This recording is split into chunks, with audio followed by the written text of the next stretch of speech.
Hello everyone. आज हम पढ़ेंगे सेफ्टी डिवाइसेस।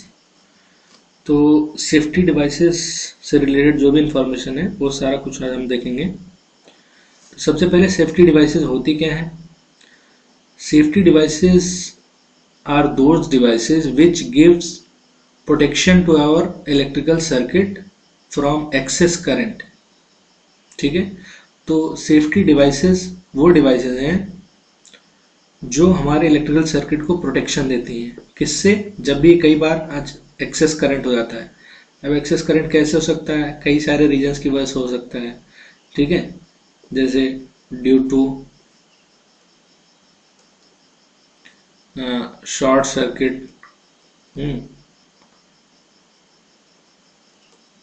या फिर किसी और रीजन से आप देखते हो किसी लाइटनिंग वगैरह की वजह से भी कई बार जो है सर्किट में करंट ज़्यादा हो जाता है। तो हमारी डिवाइसेस क्या हो सकती हैं? बर्न हो सकती हैं या कुछ और भी प्रॉब्लम हो सकती है। कई बार फायर वगैरह भी लग जाता है, सीवियर केसेस भी हो जाते हैं इसकी वजह से। तो सेफ्टी डिवाइसेस बहुत इंपॉर्टेंट है। क्यों? क्योंकि इससे दोनों तरह की प्रॉब्लम हो सकती है। तो हमारी सारी डिवाइसेस भी खराब हो सकती हैं और प्रॉपर्टी का भी लॉस हो सकता है। ठीक है, तो सेफ्टी डिवाइसेस हम जब भी हर तरह की डिवाइस में कुछ न कुछ सेफ्टी प्रोटेक्शन होता है। क्यों जरूरी है ये? क्योंकि कभी भी इलेक्ट्रिसिटी में एब्रप्ट चेंज हो सकता है। एब्रप्ट चेंज से मतलब सडन चेंज हो सकता है। अब ये कई सारे रीजंस की वजह से हो सकता है, तो ये हम आज देखेंगे। तो safety devices are those devices which gives protection to our circuit. ठीक है, अब जैसे जो फेमस और इम्पोर्टेंट डिवाइसेस हैं जो हैं, उनमें से जो सबसे मोस्ट पॉपुलर है फ्यूज। ये आप सबने देखा होगा, नहीं देखा होगा तो अभी समझ जाएंगे। एमसीबी, ये सब ये भी आपने देखा होगा। ये शायद नहीं देखा होगा बट ये भी एक फेमस डिवाइस है। ईएलसीबी, अर्थ लीकेज सर्किट ब्रेकर। तो आगे भी हम देखेंगे क्या क्या होता है फ्यूज, स्पेशली फ्यूज और एमसीबी हम देखेंगे। तो सबसे पहले फ्यूज देखते हैं। फ्यूज फ्यूज क्या है? एक तरह का सेफ्टी डिवाइस है। This is a safety device. आप सब ने देखा होगा, शेप अलग अलग होता है लेकिन वर्किंग सबका सेम है। शेप बहुत तरह के होते हैं, नेट पे आप जाके देख सकते हो डिफरेंट टाइप ऑफ। मैंने बिल्कुल बेसिक लिया हुआ है यहाँ पे, जो आप सबने देखा है और जो हम जनरली यूज करते हैं। इसके अलावा ग्लास फ्यूज वगैरह भी हैं। अभी ग्लास फ्यूज अभी नीचे की स्लाइड में है, तो अभी हम देखेंगे। तो ये आपने इस तरह का शेप देखा होगा, देखा है सबने। ठीक है, तो अब ये इसमें काम कैसे करता है? यहाँ पे दो पॉइंट्स है, एक तो ये वाला point, point A, and this is point B. ठीक है, और इसको हम मान लेते हैं यहाँ पे पॉइंट है सी और ये पॉइंट है डी। तो अब ये फ्यूज जो होता है, fuse is nothing but a conducting wire. Wire क्या करेगा? ये वायर पॉइंट ए से बी तक क्या होगा, एक हम वायर लगा देते हैं। अब वायर से क्या होगा? अब ये सर्किट बन गया, सर्किट का एक ब्रांच बन गया। ठीक है, जब हम इसको, इस पॉइंट ए बी को इस सी डी के ऊपर फिट कर देंगे तो ये कुछ इस तरह से दिखेगा।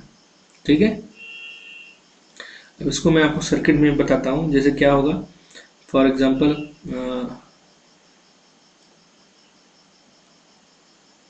This is an AC source. ठीक है, यहां पे मान लो हमारा ये फ्यूज लगा है। ओके, ये फ्यूज लगा है और यहाँ पे कोई भी लोड लगा है। सपोज यहाँ पे एक बल्ब लगा हुआ है, फॉर एग्जांपल क्या है, एक बल्ब या लैंप लगा हुआ है। ठीक है, दिस इज फ्यूज। अब क्या है, जब ये दोनों वायर, ये ए बी यही वाला है। ठीक है, जब ए पॉइंट बी पॉइंट से कनेक्ट रहेगा तब तो क्या होगा, करंट आई से करंट को डिनोट करते हैं। करंट आई इस सर्किट में फ्लो होगा और हमारा ये बल्ब क्या करेगा, ग्लो करेगा। लेकिन जब भी करंट एक्सेस हो जाएगा तो क्या होगा, ये सर्किट क्या हो जाएगा, अब ब्रेक हो गया। अभी हमारा सर्किट कंप्लीट नहीं है। सर्किट कंप्लीट होने के लिए क्या होना चाहिए, लूप हमेशा बनना चाहिए। लूप का मतलब जिस पॉइंट से स्टार्ट किया है उसी पे हमको वापस पहुंचना है। सपोज अगर मैं ए से चलूं तो वापस ए पे आना चाहिए, तो ए से बी के बीच में ब्रेक हो गए, तो this is not complete circuit. जब लूप नहीं है तो सर्किट इनकम्प्लीट है। ठीक है, अब क्या हुआ, फ्यूज क्या हुआ, मेल्ट हो गया, मेल्ट होने से क्या हुआ, सर्किट ब्रेक हो गया, तो हमारा करंट फ्लो नहीं करेगा और ये हमारी डिवाइस सेफ रहेगी। ठीक है, तो फ्यूज की वर्किंग समझ में आई। जब भी एक्सेस करंट नॉर्मल सिचुएशन में तो इस तरह से काम करेगा, ठीक है, लेकिन जब भी करंट ज़्यादा हो जाएगा तो फ्यूज क्या होगा, मेल्ट हो जाएगा और सर्किट ब्रेक हो जाएगा, इस तरह से काम करेगा। ठीक है, सो आगे जो मेंशन किया है एक बार देख लेते हैं। An electrical fuse is a safety device which is used to limit the current in an electrical circuit। ठीक है, लिमिट कैसे करेगा, लिमिट करने का मतलब ये लिमिट तो नहीं बोल सकते, एक्चुअली लिमिट वर्ड प्रॉपर नहीं है। ठीक है, इसको लिमिट का मतलब या तो ये जीरो कर देगा, पास होने देगा, या पास नहीं होने देगा। ठीक है, दो ही सिचुएशन है, ऑन सिचुएशन या ऑफ सिचुएशन। तो the fuse safeguard the circuits and electrical appliances from the damage caused due to overloading और शॉर्ट सर्किट। ठीक है, ओवरलोडिंग और शॉर्ट सर्किट से हमको बचाता है। कैसे बचाएगा, ये मेल्ट हो जाएगा तो अब फिर वापस इसको हम रीसेट कैसे करेंगे, रीसेट करेंगे आप इस ए बी वाले वायर को नए वायर से रिप्लेस कर दो, ये रीसेट हो जाएगा। ठीक है, सो नेक्स्ट देखते हैं हम। A fuse is nothing but a thin piece of wire.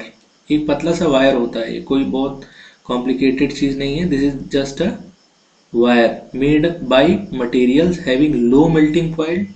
Melting point low क्यों चाहिए, क्योंकि अगर आपने हाई मेल्टिंग पॉइंट लगा दिया तो आपका पता चला मेल्ट ही नहीं हुआ, पूरा पूरा वायरिंग बर्न हो गया, लेकिन ये आपका फ्यूज ही नहीं मेल्ट हुआ। तो मेल्टिंग पॉइंट लो होना चाहिए और रेजिस्टेंस हाई होना चाहिए। ठीक है, ये इसकी प्रॉपर्टी है। तो ये जूल्स के हीटिंग इफेक्ट पे काम करता है। ठीक है, किस पे प्रिंसिपल क्या है इसका, जूल्स का हीटिंग इफेक्ट। ठीक है, और ये हमेशा सीरीज में कनेक्ट किया जाता है इलेक्ट्रिकल सर्किट में।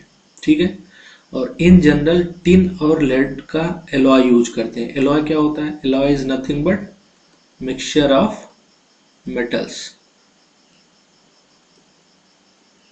एलॉय क्या होता है, mixture of metals. In general tin और लेड का यूज करते हैं, बहुत फेमस है, लेकिन कई बार क्या होता है एज पर रिक्वायरमेंट हम और मेटल भी यूज कर सकते हैं। यहाँ पे देखो टिन और कॉपर का भी एलॉय यूज किया हुआ बताया गया है। ठीक है, सो ये हमारी नीड के हिसाब से होता है और इसको हमेशा हम फेज वायर में लगाते हैं। क्यों, क्योंकि फेज में ही हमारा जो मेन करंट है उसी में फ्लो होता है। ठीक है, इसको फेज वायर को क्या क्या बोलते हैं, लाइव वायर या लाइन वायर भी बोलते हैं। ठीक है, फ्यूज क्या होता है, मेल्ट हो जाता है जब भी एक्सेस करंट इस सर्किट से फ्लो होता है, either due to short circuit or overloading and disconnects from the circuit. तो मैंने आपको पहले बता दिया सर्किट को ब्रेक कैसे करेगा। अब ये कितना, ये वायर मोटा होना चाहिए, पतला होना चाहिए, इसकी लेंथ क्या होनी चाहिए, ये सब डिपेंड करता है हमारे लोड पे। लोड का मतलब आपने कितनी डिवाइसेस आपके सर्किट में पावर ड्रॉ कर रही हैं। ठीक है, कितना पावर कंजम्पशन है। अब सेम तरह का फ्यूज हर जगह हम नहीं यूज कर सकते, अलग अलग सर्किट लोड के हिसाब से अलग अलग तरह का हम फ्यूज यूज करते हैं। ठीक है, अब फ्यूज में जो सबसे बड़ा प्रॉब्लम है वो क्या प्रॉब्लम है, इसको जब भी फ्यूज बर्न हो गया, मेल्ट हो गया, तो आपको उसको ओपन करना है, फिर से वायर लेना है और वायर लेके उसको फिर स्क्रू ड्राइवर से टाइट करके फिर वापस रीसेट। तो इसमें क्या होता है, टाइम कंज्यूमिंग है। ठीक है, टाइम कंज्यूमिंग होने की वजह से इसको ज़्यादा हम आजकल प्रेफर नहीं करते, तो उसकी जगह हम क्या यूज़ करते हैं आजकल, एमसीबी यूज़ करते हैं, वो हम नेक्स्ट चैप्टर में देखेंगे। तो फ्यूज का वर्किंग आपको समझ में आ गया होगा। और एक शेप मैंने यहाँ पे लिया है, इस तरह का फ्यूज जनरली हम इलेक्ट्रॉनिक सर्किट में यूज करते हैं। ठीक है, इलेक्ट्रॉनिक सर्किट से मतलब जहाँ पे लो वोल्टेज, ये क्या होता है, ये ग्लास का ये वाला पोर्शन क्या है, मेटल का है।